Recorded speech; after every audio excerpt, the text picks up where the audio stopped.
my name is Daisy. I am a 2L at the law school and a JD MEM, as well as being president of the Environmental Law Society.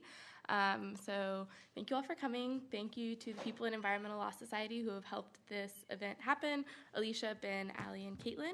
And thank you to DBA for sponsoring it and to our wonderful speakers for arriving. Before we get started, I'll introduce the speakers in a minute, but we're going to have a word from Stacey Peterson, who is with the Energy Initiative at Duke, just to give you a little bit more information about that.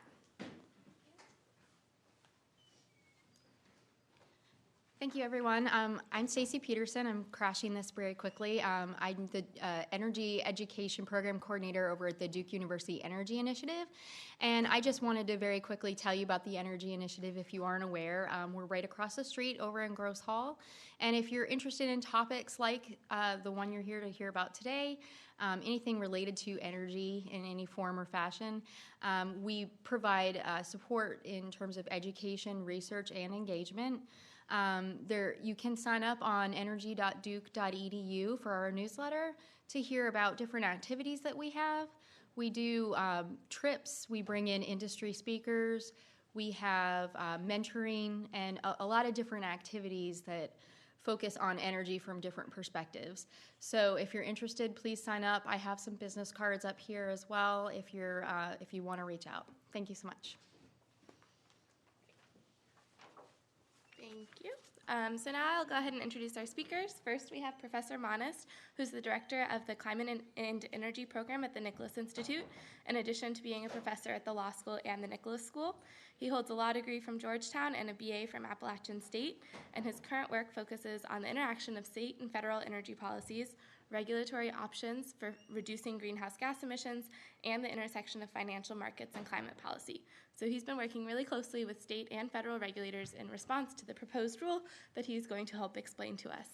And then we have Professor Pizer, who is a professor at the Sanford School and has taught on climate change, economics, and policy. He's also a faculty fellow at the Nicholas Institute, and he's the former Deputy Assistant Secretary for Environment and Energy at the U.S. Department of the Treasury, where he oversaw the Treasury's role in the domestic and international energy and environment agenda of the U.S. He has a PhD in economics from Harvard and went to undergrad at UNC Chapel Hill. His current research focuses on how the design of market-based environmental policies can be improved, how public policies to promote clean energy can effectively leverage private sector investments, and how environmental regulation and climate policy can affect production costs and competitiveness. Professor Weiner might also be joining us. He's been faced with treacherous ice and also been called to a faculty meeting. So he may join us later, and that would be wonderful. But generally, we're extremely lucky to have all of these people on Duke's campus. They're some of the leaders in this space, and we're really lucky to have them here today. So to get us started, Professor Monist is going to give a brief introduction to Section 111D and the proposed rule. Great, thanks. Well, thank all of you for spending your lunch hour here with us. Professor Pizer and I have been working on this question of if you're going to regulate greenhouse gases under the Clean Air Act and under a provision that was written in 1970 and has been tinkered with slightly, but basically looks the exact same as it did in 1970, how would you do it in a cost-effective way? It's a challenge right now. Many of the folks that are trying to answer that question, that are writing the rule, work just down the road here at the EPA's Research Triangle Park office. And I can tell you from having conversations with them, they still have a lot of open questions as well. So what I thought I would do is spend a few minutes explaining to you, digging into the statutory language. We won't stay in the statute very long, but putting up some of the language so that you understand why this is such a difficult legal question, and then we'll open it up and talk about, with all of the unanswered questions, what is open to the EPA and to the state regulators to choose in order to regulate greenhouse gases from the existing fleet of power plants. So I'm going to put up slides with a lot of words, right, which is a no-no if you're doing a PowerPoint presentation, but if you're ever going to put up slides with a lot of words, the place to do it is in a law school, right? So I figure I'm safe to do it. So if you're looking at a statute, this is just Statutory Interpretation 101, what do you need to know, right? First question for this section, are there other sections of the statute that are referenced, and if so, what do they mean? So this is the language that we're talking about. Okay, you don't need to read it. I'm highlighting the key terms that we need to understand if we're going to try to parse through this language and figure out what it actually means. So we know that there are a few other sections of the statute that are referenced. This is under Section 111 of the Clean Air Act. Clean Air Act is a very dense statute. There are attorneys that spend their entire careers practicing just on the Clean Air Act, and even among those Clean Air Act experts, they still don't agree on what all this means. So there are references to other sections of the statute, which I won't go into for the sake of time here. If we were in a class session focusing on this, I would go into them. But just to note that that in order to understand what this language means, you have to know what other sections of the Clean Air Act mean as well. Who has an obligation? This is important, right? So the administrator, this means the EPA. The EPA is instructed by the statute to do certain things. Okay, so the administrator shall prescribe regulations which shall, let me jump, here we go. The administrator shall prescribe regulations which shall establish a procedure similar to that provided by this other section that I've referenced, which means just basically set a standard and let the states figure out how to achieve whatever the standard is. Here, a limit for CO2 emissions. And then jump down. So we know the EPA has to do that. The EPA also has to permit the states to apply the standard. So we know there's a role for the federal government. We know there's a role for the state government. What else does it say? Each state shall establish standards of performance for any existing source. So here, existing source means existing power plant. Pollutant means carbon dioxide emissions, which is currently power plants are not subject to limitations for CO2 emissions. After this rule goes into effect, they will be. States also need to provide for the implementation and enforcement of such standards. Okay? So we're referring to this term standard of performance. What does standard of performance mean? Well, the Clean Air Act tells us something. Standard of performance means, there are a lot of specific terms in here that we need to understand. It must reflect the degree of emission limitation achievable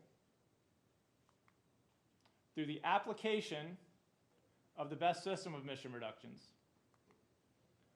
You have to consider a number of different things such as cost, non-air quality, health and environmental impacts, and energy requirements, right? So this is a big enough list, or broad enough list of other variables you have to consider that it's hard to figure out what doesn't come under that. And note that it has to take into account, it doesn't mean that any of those variables are determinative. So we've got standard performance reflects the degree of emission limitation achievable through the application of the best system of emission reduction, taking into account these things, that the EPA administrator determines has been adequately demonstrated. So what the EPA's lawyers have to do is figure out what each of these terms mean. What makes this challenging is it's a section of the statute that has rarely been used. It is a section of the statute, the 111D, not this definition, but this 111D is a section of the statute that no court has ever looked at that language and said, this is precisely what it means. Which means the EPA's got to figure it out, right? So the EPA, for those of you that have taken either environmental law or administrative law, you know, this falls into the question of Chevron deference, right? Is the statute clear?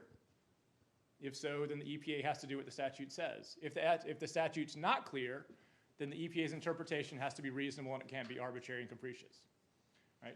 So this term, I don't want to press the wrong button. This term is where the crux of the litigation is going to focus once the final rule comes out. The final rule is supposed to come out this summer.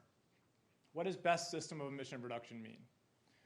What the EPA has done in its proposal, which came out last summer, and it's working on finalizing right now, the EPA has said the electricity sector is distinct, is different from other sectors of the economy.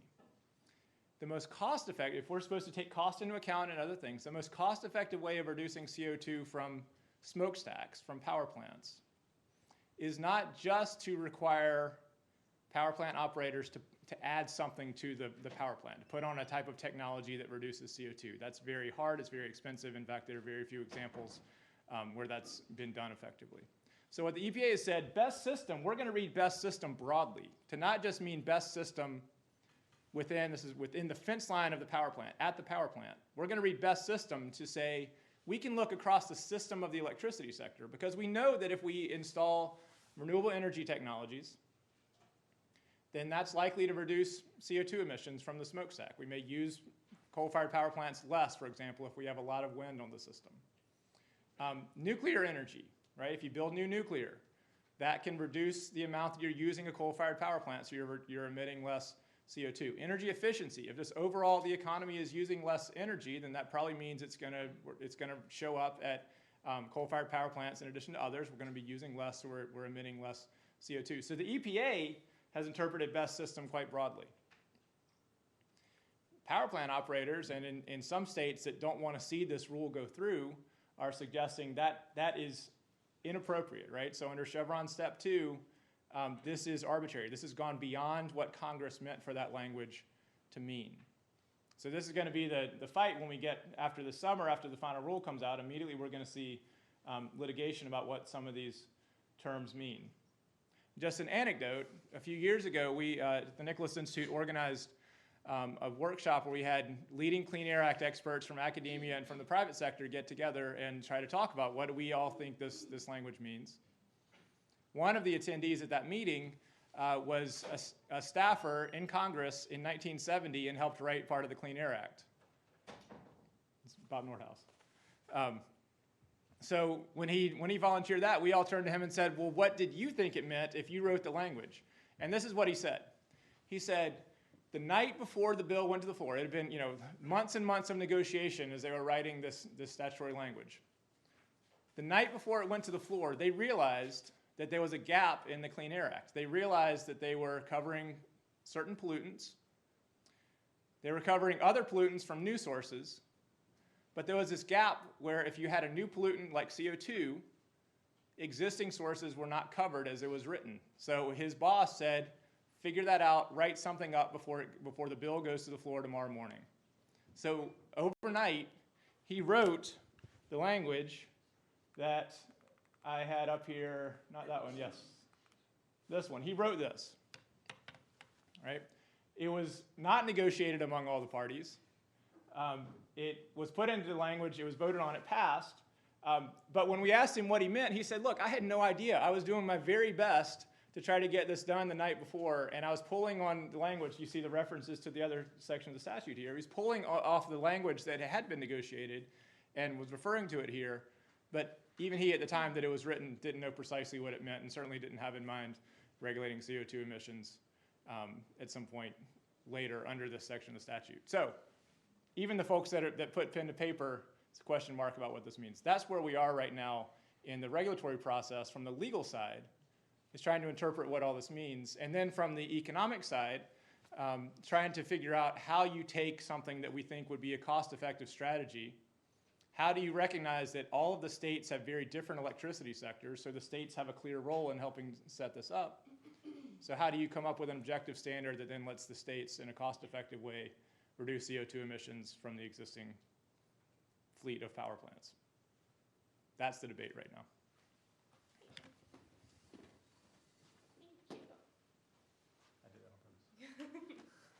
Okay, so I think that we'll get started. And one of the things that we want to talk about today is the prospect of this turning into an emissions trading scheme, either within states, among states, or possibly nationally. So could one or both of you touch on where that fits into the proposal and what that might look like? Sure, I face you guys. Yeah, so I think, I guess I have two thoughts about this that I just wanted to share. So one is that, so generally economists like trading. The economics are pretty simple. You give people the option to do something that would otherwise not be allowed, and if they're voluntarily doing it, they're probably being made better off. And the actual analysis suggests that the cost could be significantly lower if states work together, allowing some states that have cheaper mitigation options to do those mitigation options and having states that have fewer to buy the emission reductions from those states. So the kind of simple economic analysis suggests that trying to encourage trading at larger and larger scales generally is better in terms of lowering total costs. The one caveat to that is that lower total costs does not mean lower costs for everyone. And if you kind of in your head think about it for a second, you have one area that has very low compliance costs and another area that has very high compliance costs, and you allow them to trade, the low compliance cost area is going to get paid to do more expensive things. So in a sense, they're as a group, as a collection of things, that region is going to be better off. They're getting paid more to do something than it costs them to do. But that trading could end up raising electricity prices. And there may be consumers in that low compliance cost region that actually see their electricity prices go up. So even as you have a grand savings on the whole, you could have individuals who are made worse off by trading. And that's something the states will have to think about as they decide whether or not to have larger groups of trading. The second thing that I just would mention briefly, and we could have a longer conversation about this, is one of the things that comes up if you're going to have a trading program is whether or not the trading program is based on a mass-based limit, like a total cap on emissions, or whether it's based on a rate system, where on average all the sources have to meet a particular emission rate. And there are lots of legal reasons why one or the other might be preferred, but the economics are actually kind of interesting in that I think most economists, we actually had a talk last week by Don Fullerton, pushing the idea that a mass-based approach is better because it leads power generators to price the cost of the emissions that occur into the cost of electricity. And what that means is that as the price of electricity rises, one of the mitigation options you would consider is simply using less electricity. And there would be a lot of economists who would argue it's important to price all those different options to mitigate equally so you find the cheapest one wherever it occurs. The thing that works against that, that's related to the point I was just making about how trading saves money overall but could cost more for certain people, is that obviously when you raise the cost of electricity, that has a huge distributional consequence for people who use electricity. Now, there is a lot of costs for those people that are actually accruing to whoever gets the permits. And if the permits are auctioned, that would be the government. If they're given out for free, it would be whoever receives the allowances for free. But that redistribution could again be a large political issue. It turns out that when you use rate-based regulation, you tend not to raise electricity prices that much. And again, we could talk more about the mechanism there. But the consequence of that is that you don't encourage people to save electricity, but at the same time, you don't create these large redistributions from the people who use electricity to whoever get the permits. So those are the two issues I would flag regarding flexibility in trading. I don't know. Well, so I guess a couple of things. First, I should have included in my introductory comments the politics. In 2007, as anybody who's taken environmental law now knows, the Supreme Court said in Massachusetts v. EPA that CO2, carbon dioxide emissions, meet the definition of pollutant under the Clean Air Act, which means the EPA then has to decide whether that pollutant endangers public health and welfare, is the term in the statute. And if so, if the answer is yes, then the EPA is required to take steps to mitigate that danger. When that ruling came out from the Supreme Court, we saw the Bush administration was still in office. Soon afterwards, the Obama administration came into office. And the EPA, even under President Obama, was saying, look, it would be much better if Congress passed a law that dealt with this problem specifically than if we had to do it under the Clean Air Act. We can do it under the Clean Air Act, and we will if we have to, if Congress doesn't act. In fact, some would argue that we have to, because the way the language is set up. But it would be much better if Congress passed a law. What the bill that Congress was debating at the time included a very broad trading program that Billy was referencing, mass-based. You're trading tons of CO2. And as we now know, Congress did not, well, the House passed the version of that bill. The Senate did not, so therefore it didn't become law. So what we're left with is the Clean Air Act. The EPA has proposed trading a national trading system under the language that I've put up. For mercury, but it was overturned because the court said, because of the way the language is written, you shouldn't be regulating mercury under this section of the statute. You should be regulating it somewhere else. So the courts have not said whether or not trading counts under this section of the statute. Many of us think that it does, but then we run into the politics here as well, where the EPA is very reluctant to look as though it's forcing upon the states a choice that Congress couldn't agree on, which is forcing markets, right?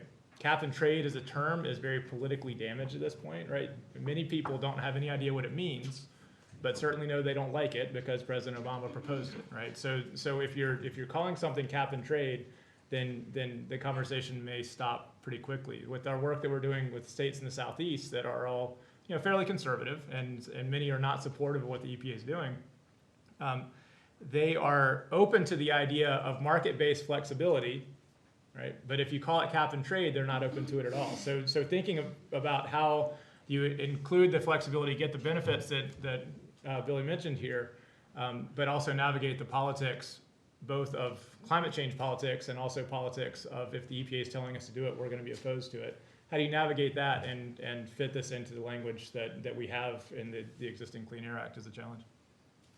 This is something I know that you thought about. You want to jump in? Well, thanks. My apologies for having had to arrive late, that I couldn't be here at the beginning, but I did want to join. I'm Jonathan Weiner, a professor here in the law school and in the Nicholas and Sanford schools, and so I hope what I say will connect to what Billy and Jonas have said. It's interesting, just to follow on that politics point, it's interesting that the earlier history of these ideas had the political shoes somewhat on the opposite feet, that back in the 1980s, the idea of cap and trade, which was then typically called emissions trading or market-based incentives for environmental policy, was more favored by the center-right, by people who were in favor of environmental protection but wanted to do so at least cost. And it was opposed largely on the left. It was opposed by most of the environmental groups in the 1970s and 80s. Nonetheless, both the Jimmy Carter and Ronald Reagan administration introduced limited forms of market-based incentives in some air pollution policies, and then the George H.W. Bush father administration really took an enormous step in 1989 in drafting and getting through Congress and implementing the acid rain trading program, a national cap and trade program, although it wasn't called cap and trade at that time. And the Bush father administration did that in close collaboration with the Environmental Defense Fund, which at the time, EDF, which at the time was the only leading environmental group that was vocally in favor of these kinds of approaches. And that, by many accounts, has been a major success. Of course, there are some things that could have even been done even better in that program, but a major success. So it's kind of curious to see the politics of this shift from having been more favor on the right or center right to more opposition on the right. And it's interesting also that when President Obama, I think when he was running for office in 2008, he was asked by the Wall Street Journal if there were any Republican ideas that he thought were good ideas. And the first one he mentioned was emissions trading markets for pollution control. He also raised it in a debate with other Democratic candidates in the primaries, where one of the other Democratic candidates said that the difference between taxes and emissions trading is that taxes will raise the price of electricity and emissions trading will not. And candidate Obama corrected the other candidate and said, no, they both will. Well, if we incorporate the price of the environmental harm into energy markets, they'll both reflect the price. So he was onto this issue early, but also saw it as a bipartisan issue. So I think that's this policy instrument. So I think that's interesting. So I'll just add a thought about what EPA might do, given that it's acting under the Clean Air Act, as Jonas was just describing, that there's not a new climate change law forthcoming from the Congress, that EPA is acting under the Clean Air Act after the Massachusetts versus EPA decision, and that EPA has chosen to act under this specific provision, Section 111, which talks about new sources but has in it a subpart for existing sources, Section 111D. What can EPA do? And EPA has issued this proposed rule last June. I don't know if you spoke already about the recent news that EPA is possibly reconsidering or considering delaying and maybe new approaches to the final rule that was supposed to be issued in June 2015. So what EPA proposed last summer was essentially a state-by-state approach. Each state should limit its emissions according to targets that EPA set for that state. And Billy talked about the rate-based versus mass-based approach and the possibility for states to group together in multi-state regions or multi-state trading programs, possibly. That's all invited in EPA's proposal from last summer. But a lingering possibility, and I'll just raise this as a possibility that would involve significant creativity and exploring the limits of the range of options that are available to EPA under Section 111 is the question, could EPA move to a more national market under Section 111, which would maximize the flexibility to find the least cost options? And this is a question that, as some of you know, that I posed to my students in the environmental law class in the fall as our first memorandum writing project. It's a challenging question. So how could EPA do so? Section 111D starts out by saying that EPA should follow a procedure similar to another section of the Clean Air Act, Section 110, which calls for states to produce their own plans. So how could EPA get from that language, which says, ask the states for their plans, to a more national approach? Well, I think there are at least two main ways. One is that Section 111 overall calls for EPA to set standards for emissions based on the best system of emission reduction. And that kind of language historically has been understood to mean a scrubber or a technology that is the best way of reducing emissions. But the language is broader than that. Best system of emission reduction. So, Jonathan, you missed this, but I actually went you talked about the that? language up on the board. So, yeah. You So don't know what it meant. So the best. Did you talk about this? That the best system could be a trading system or a market itself. And there's, in some other provisions of the Clean Air Act, there's language that talks about best technological system of emission reduction. Section 111 does not require that. It talks about best system generally. So that would be one option. And a second option would be that both in Section 111D and in the other section it refers to, Section 110, EPA has the authority to say that the state plans are inadequate or unsatisfactory and to issue a federal plan. So that itself could be done in two ways. EPA could reject the state plans and mandate a federal plan, but that would be very bold of EPA to do. But a more modest version of that would be for EPA to issue a model federal plan, a model FIP, Federal Implementation Plan, and invite the states to join it. And EPA has done that in the past in some cases. I think in the effort to reduce NOx, nitrogen emissions, in the eastern states, EPA did something like that. And so EPA could essentially draft a national market-based approach and invite the states to opt in, the states knowing that if they don't opt in, their plans individually or will have to be submitted to EPA for EPA's approval. Anyway, so I just wanted to raise those possibilities. It'll be interesting to see over the next year or two whether EPA moves more towards national markets or moves more towards flexibility for each state government, governor, and legislature to fashion its own state-by-state plan, potentially more political flexibility but less economic flexibility. Can I ask you a question? I don't want to hijack this, but something Jonathan said, I had a question for Jonathan and Jonas. I mean, having followed the healthcare debate where states were given the option to develop their state exchanges, but the federal government provided the national exchange, it seems like a lot of states just didn't want to, maybe it was a hassle, maybe it was the political factor of developing a state healthcare program. They didn't want to do that. I had never really thought about the idea that the appeal of the federal program might be the political baggage that a state would have to go through in order to say, I want to do my own regulation of CO2, as opposed to just do what the Obama administration is forcing on me. Have either of you thought about that kind of political angle as being helpful for a model plan? Yeah, well, it's interesting.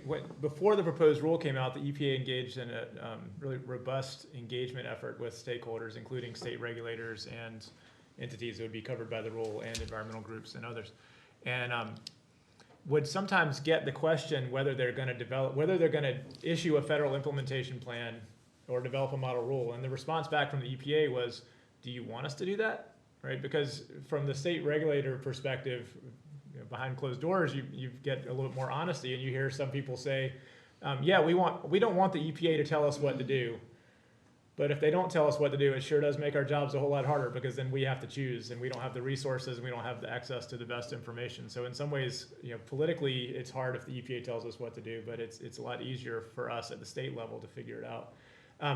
The EPA is going to indicate this summer what the federal rule would be if the states don't act. Because they know that states like Texas and others have already said we're not playing ball here. We're not going to do it. My guess is that the EPA, because it doesn't want to be imposing market-based solutions on states, my guess is that the federal rule will be fairly constrained. It won't be very creative, and it will probably be something that the states decide is not in their best interest to pursue. That's my guess. I think that the EPA could, and I think states are starting to realize, they can allow power plant operators, if they have to do this, would much prefer markets than not. And there's a way to thread the needle politically where the state doesn't have to say you have to do it, but they can say, dear power plant operators, because this language is so broad and because we have so many choices available to us, you can do a lot of things to reduce CO2 emissions. One of the things you could do is you could choose to trade. You could opt into trading programs. And there are trading programs that exist, like for renewable energy credits, that have really evolved organically. It's not because the states have created all the platform for trading. So they could say, you can trade instruments, and then you let the power plants make the choice about whether they want to do it or not. And all the states have done is said, this is one of many options available to you. Decide to choose it if you want to. My prediction is that that's going to be where we see it happening. We're going to see a market probably evolve, but not because the states are saying you have to do it, but because they're saying you can. Yeah, I think that's basically right. And I just add that it's interesting to recall in the acid rain trading program enacted by Congress, a special law to create this national market for electric generating units, very, in some ways very similar to what we're talking about here today. Back in 1990, Congress gave no role to the states, or little role to the states. It created a national allowance trading market. Congress allocated the allowances to specific electric utilities, electric power companies, directly in the statute. It didn't say, EPA do this, and it didn't say, give this to the states and ask the states to develop their own plans. So we have that experience with a very successful national trading market. It's also worth remembering that in the European Union emissions trading system, the first phase relied heavily on the member states of the European Union, where the European Union central institutions in Brussels essentially farmed out the initial planning, the national plans, and allocation of allowances to the member states, and that did not work very well. Each member state government had a lot of incentive to try to cushion its own industries, to shield its own industries. They didn't have as good monitoring of actual emissions as they should have, and a couple of years later, they discovered that they had issued too many allowances, or that some industries were retaining too many allowances, and there was a sharp price drop in 2006. So the European Union has also moved more towards an EU-wide market with EU-wide allocation.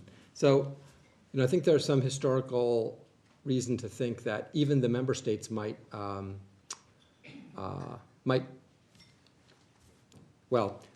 that's perhaps, harder point to persuade, but that the country would be better off with a national program. Maybe some of the member states would privately say, we're glad you took it out of our hands. Great. I would love to pick up on what a few of you have mentioned about the responses from state regulators, from electricity companies that might have to raise prices for consumers. And I would like to hear more about the responses that the public has actually provided to this rule. Are there people who are, actively in favor that you might not expect, or adamantly opposed, so that again, you wouldn't have foreseen going into the EPA's proposal? So we've been, actually I should say, if you're interested in this topic, we're scratching the surface in an hour. We started working on this thanks to Jonathan and a number of other Clean Air Act experts in 2009 saying, look, if Congress doesn't pass this law and we really are regulating under the Clean Air Act, how do you do it? At the Nicholas Institute, we kind of took that and ran with it, and we've been engaging with stakeholders, with the EPA, state regulators, environmental groups, and power companies since then. I just want to note, this is without being self-aggrandizing, at Duke University, we have more expertise on campus about the law and the economics and the politics of this rule than I think probably any university does across the country. So if you're interested in pursuing this more, there's a lot of resources that you can draw upon. For the state perspectives, it's really interesting. There are some states that have been acting long before the EPA got into this. The northeastern states have a cap and trade program for limiting CO2 emissions. California has its own program for limiting CO2 emissions. Some state regulators that oversee electric utilities expect the utilities to make plans as though we are going to be regulating CO2 emissions, right? So there's already a number of actions at the state level. There are other states, like here in our backyard, which some people call the laggard states, right? Not proactive on dealing with CO2 emissions, but we've been engaging with them for the past couple of years. And when you get people behind closed doors and you get energy and environmental regulators together, many of them come into the room and say, look, I don't want to be doing this. Given my choice, I would not be. But if we have to, let's figure out the right way to do it. And there, working with them in a non-political environment, giving them information that they need in order to assess what the right options are. There's a fair amount of interest in things like market-based solutions. You also hear things like states saying, look, we were making so much progress on improving energy efficiency and getting renewables deployed. Georgia, for example, is deploying a tremendous amount of renewable solar energy in particular right now. And saying, this clean power plan thing is distracting us from it. It's creating some complications and it's really getting in the way of the progress we're making. So it's the challenge is for those who want to see the clean power plan be successful is how do you help the states realize that they can pursue the things that they were proud of anyway and wrap it into this broad, flexible compliance program to reduce CO2 emissions from power plants. Great. Does anyone else want to comment on that, or are we ready? Okay. Well, I don't want to speak too much. If people have questions, feel free to pose them. If not, I will continue asking my own questions. Any questions? Oh, yeah, Ben. Since you mentioned that most people don't know what the trading programs look like, can you briefly describe that? Sure, I can take a stab at that one. Yes, I mean, the basic idea is that, me and Jonas, we have our two power plants that are being regulated. And under traditional regulation, we would be told exactly how much CO2 we could emit. With trading, the amount of CO2 that we can emit becomes an allowance. And I'm told I can emit 10, Jonas can emit 15, I have 10 allowances, Jonas has 15. For every ton I emit, I need to retire one of those allowances. And if there was no trading, I would emit my 10, he'd emit his 15, and we'd be done. If we can trade, it suddenly kind of makes sense to me to say, well, I would really like to have an 11th allowance, and I'd pay you $100 for it. And then Jonas has to ask himself the question, could he reduce his emissions a little bit more, have an extra allowance that he could sell to me for $100, and then we're both better off. And so the allowance simply, or the trading system simply take the obligations and make them marketable. And in the broadest sense, it wouldn't just be me and Jonas trading. All of us have power plants. We would go to some common market, and there'd be people bidding to buy and people offering to sell, and there'd be a spread. Anybody willing to cross the spread could buy or sell. And what's nice about that is there's a single price, and everybody who can reduce their emissions for less than that price ought to be doing so if they're trying to make as much money as possible. So I don't know if that exactly gets to the question you were asking, but I mean, I was trying to just kind of explain how like trading works. It has been demonstrated in numerous places around the world that these sorts of things can work. They can reduce emissions at low cost. They can encourage innovation. I mean, with some details to be explained further, they're really kind of state of the art in terms of environmental regulation. So here's a quick example. If under the Clean Power Plan, Duke Energy has a compliance obligation. So all of its power plants can only emit X amount of CO2. If Duke Energy builds a nuclear power plant and retires 3 coal-fired power plants, then it's now getting a lot of electricity, not emitting CO2, and suddenly it's well below that target that it was given. So if it's able to trade, there may be another power company somewhere else in the country that would say, you're not using those, you're well below what you were supposed to emit. Since you're not using those credits, you don't need them anymore, we would love to buy them from you, right? So Duke Energy, that may be one way that it could, I'm not suggesting they may be building a nuclear power plant anytime soon, but that may be part of the economics, right? Is one of the reasons they would be building a nuclear power plant is it doesn't emit CO2, and they would also have some credits that they could sell into the marketplace for those who aren't meeting their obligation. Or whatever is their least cost way of reducing those emissions and freeing up the extra allowances. So it could be nuclear, it could be solar, wind, it could be encouraging their customers to conserve energy and use less. So one key factor that was implicit in what Billy and Jonas just said is there has to be some constraint on total emissions. And that's often referred to as the cap or a target. Or the total of all the allocation of all the allowances or permits or quotas. And so what a trading system enables is that for any given total of the aggregate of emissions, it enables the reductions to be achieved at least costs. Then a second point is that that total can be reduced over time. So there can be a schedule in which the cap is tightened over time. And that impels eventually all sources to make some reductions. A third point is there has to be good monitoring of the actual emissions so that if facilities are emitting and the law requires them to cover their emissions with allowances, that we know whether they've actually emitted more or less. And then there has to be enforcement so that if they violate their obligations by emitting more than the allowances they hold, then there has to be enforcement with penalties, and then sometimes those penalties include the requirement to purchase extra allowances. And so these market-based incentive programs are regulatory programs, but they work much more efficiently than kind of classic technology-based regulatory programs or individual source-by-source restrictions with no trading. Does that answer your question? Yeah. Does anyone else have a question that they want to ask? Or should I jump on it more? Alicia? You talked a little bit about how you think that language, that'll be the source of the litigation. Is there anything else that you think what will stem litigation, I guess, is the... Did you talk about litigation challenges? Yes. I mentioned briefly that the term best system is probably going to be the crux of it, but do you want to talk? I mean, I've got other thoughts where the challenges will come. Well, I'll just raise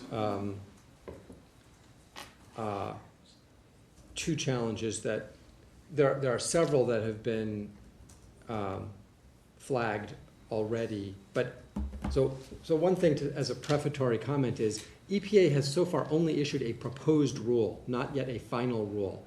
There are some petitioners challenging the proposed rule and saying it's so egregious, it's so legally wrong that the court should stop it already. And the EPA and the Federal Department of Justice Environment Division's response is mainly that it's premature to make those claims now because the EPA has not taken final agency action. It's not reviewable yet. Okay, but so two challenges that seem to have gotten the most attention so far. There may be others as well. So one is that the Section 111D program for existing sources has language in it that appears to require that be a standard for new sources of the same source category or the same pollutant from the same source category. And EPA did issue a proposed rule for new sources of CO2, and I don't know if you discussed that, but in this separate proposed rule for new electric power plants that emit greenhouse gases, EPA set a rate-based standard for natural gas-fired electric generating units and a rate-based standard for coal-fired electric generating units. And the standard for the coal-fired units is more stringent than the newest coal-fired units can meet today. And so it looks like those coal-fired units would have to install something like carbon capture and storage technology. And so here's the litigation challenge is to argue that the proposed rule for new coal-fired facilities violates the statute because the statute requires that it be the best system of emission reduction adequately demonstrated.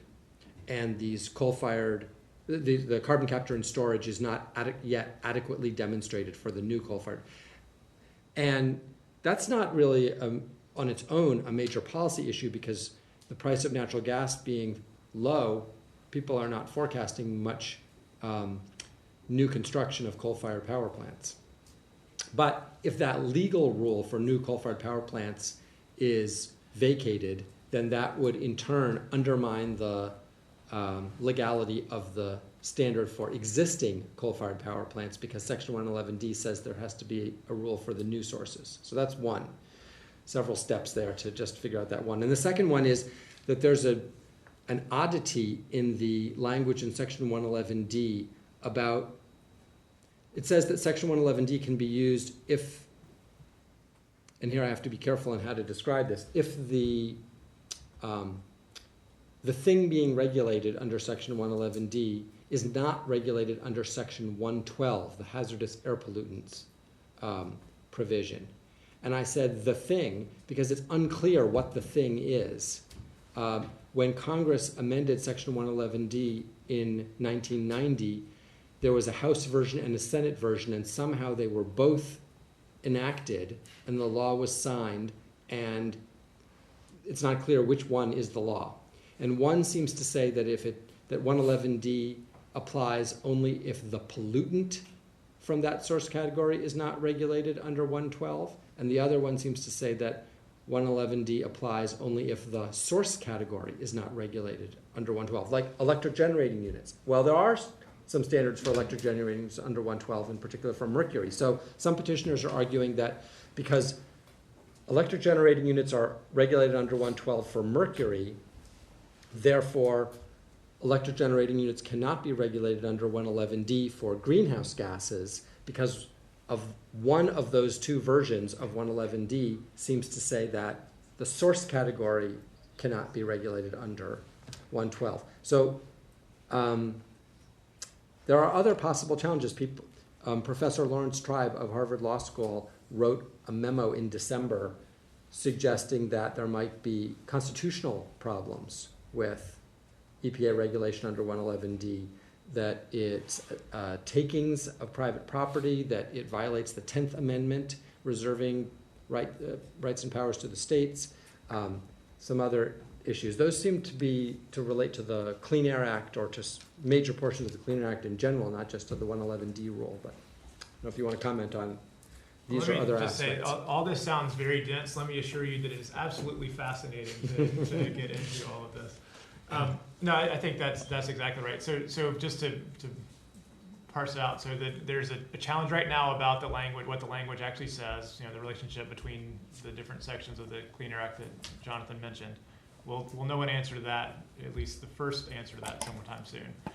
There's also going to be the challenge on the new sources, and if you don't regulate new sources under the statute, you never get to the trigger that says you can regulate existing sources. So that would kick this out without even interpreting what the language means.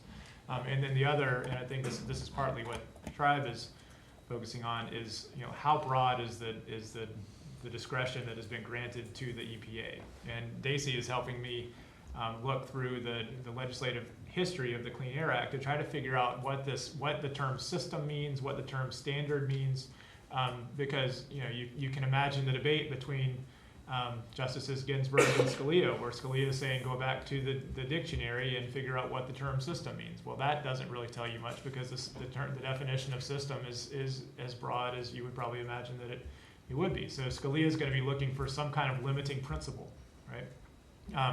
So then you could argue that, well, it's best, right, or adequately demonstrated, or you take all these things into account. The EPA has to have determined. So there's some limiting language in there, but not much, right? So you could see somebody that looks at this question like Scalia probably would, that would say, sure, you can interpret system broadly. You could also interpret system so broadly that Congress is letting the EPA do whatever EPA wants to do, and that can't be the answer, right? There has to be some limiting principle here. You may see. Okay. But Justice Scalia has been really interesting on that exact kind of question because, as you may know, back in 2001, he said the Clean Air Act has to be interpreted strictly to limit EPA's discretion in setting national ambient air quality standards. But then in 2009, he, in a case about the provision of the Clean Water Act, Entergy versus Riverkeeper, Justice Scalia said the word best in that statute gives EPA discretion to evaluate the costs and benefits of water pollution controls, and at least for that particular provision, for cooling water intake structures, and EPA has latitude. So the word best now back in the Clean Air Act for best system of emission reduction under Section 111, Justice Scalia might say, oh, that does give EPA discretion to choose the best, in a broad sense, the most efficient regulatory design. I had a question. So I'm not a lawyer, maybe obvious at this point. Like sometimes I listen to all this stuff and I think to myself, is this vehicle using the Clean Air Act to regulate carbon dioxide? What's the long-term real consequence of this? Is it going to basically push states that were kind of on the fence about doing something to do something and allow the states that really don't want to do something just to fight it tooth and nail for another decade before anything really comes to pass? Or is there, and the actual reductions that will be created seem like they could be potentially quite limited, especially if some of the more ambitious elements of the EPA plan get thrown out. Or is that the wrong way to think about it? Does it have more teeth? Because I always just think of it as kind of something that is almost like a interlude, and kind of also trying to move the ball and create additional momentum to do something, but it really is not going to have the significant consequences that we need. Is that like a fair way to characterize it? Yeah, it is fair. I think if the states figure out the way to navigate the politics and allow the power plants to choose to do something like trading, like I suggested, and markets evolve kind of almost organically from the ground up without the state saying thou shalt do this, then you have the foundation for a more aggressive climate policy going forward, where Congress is not dramatically changing the rule, it's tinkering with something that's already evolved because the entities that are subject to the rule decided that was the right way to go. I've always thought that the measure of success for this rule is more about is the structure in place for dealing with the problem, and not are we getting a tremendous amount of CO2 reductions from this particular rule. Because we're going from, the conversation now going from on a national level, is there a regulatory system to deal with CO2 emissions from power plants? The answer right now is no. If the rule survives scrutiny, the answer will be yes. And the EPA is issuing is indicating what the federal implementation plan will be for those states that are right now saying they don't really want to play ball, so the EPA is still trying to push them to make some choices, or at least indicating to them that they will be subject to the rule going forward. I think another thing to think about from the legal perspective is the litigants are going to ask for a preliminary injunction. They're going to say, Judge, stop this rule from going forward until we get a final answer from the courts. And in my opinion, I think it's going to be really hard to get that preliminary injunction, because first off, as proposed, that the rule doesn't go into effect really until 2020, right? So the only harm that the states would be able to point to is they have to invest the resources in writing their state rules. So I think that's not a lot of harm, and I think the courts will be, I would expect to be reluctant to issue the preliminary injunction. So the process will be underway as it's playing out in the courts, which means utilities are having to plan for it because they make multi-year planning decisions. They don't just wait till the last minute to do something. And in fact, many of them already are. They're assuming this is going, somehow it's going to be more expensive to emit CO2 in 2020 than it is today. And they're making plans around that. And by the way, low natural gas prices allow them to move towards emitting lower carbon because it's probably the thing they would have chosen to do anyway. Well, I appreciate the point that it may be an interlude in the sense that temporally, that sometime in the future we might get a more comprehensive or robust law that covers all sectors, not just source category by source category, electric generating units, then refineries, then cement plants or whatever else, and that covers multiple greenhouse gases and that's national. That's possible, but I think it's also it's not the right way to think about it to think that this is a cumbersome process because it's under the old Clean Air Act and a new law from Congress would be so much better. It could be much better, but Congress could also write a new law that has its own problems. And every time Congress writes a law, the subsequent rulemaking and litigation over it is to be expected. That there will be questions of interpretation of the law. There will be actors who resist the costs they have to bear under the law, and so they bring lawsuits, petitions to challenge the law in the courts. And this goes on with every major statute, as you were mentioning for the Affordable Care Act and for lots of other environmental statutes. The other thing I just want to add here, which maybe has or hasn't come up earlier, is a lot of people describe the current Obama administration action on climate change, the Clean Power Plan, as an executive order. In fact, Don Fullerton used that phrase last week in the talk at the Sanford School. And other people use it in the sense of that it's unilateral executive action. And I think that's also a mistake or a misunderstanding. It's not an executive order. The president does issue executive orders, and there are some executive orders on climate change issues. But this is an EPA rulemaking pursuant to the authority delegated to EPA by Congress in the Clean Air Act. So this is not somehow a departure from congressional authorization. This is pursuant to congressional authorization that under the Clean Air Act, the Supreme Court said, as Jonas mentioned, EPA has the authority to regulate greenhouse gases. Great. Okay, so we are at time. If anyone has a pressing question, they're more than welcome to ask it. Seeing none, I'll ask you to join me in thanking our speakers. And